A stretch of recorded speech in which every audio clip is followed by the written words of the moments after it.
বেরোচ্ছে, এটা সাজসঙ্গতেই বোঝা যাচ্ছে।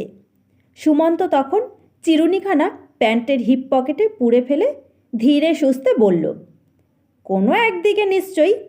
কেন, কিছু আনতে হবে? কিছু আনার ব্যাপারে অবশ্য সুমন্ত এখনও এক পায়ে খাড়া।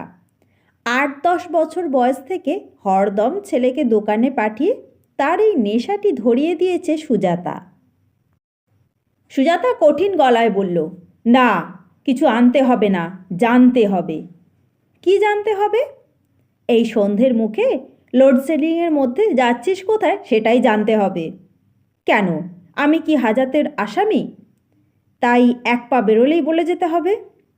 বাহ, চমৎকার!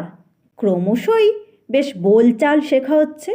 তোর বাবা এখনো কোথাও বেরোলে বলে বেরোয়, দেখিস না? স্রেফ স্লেভ মেন্টালিটি।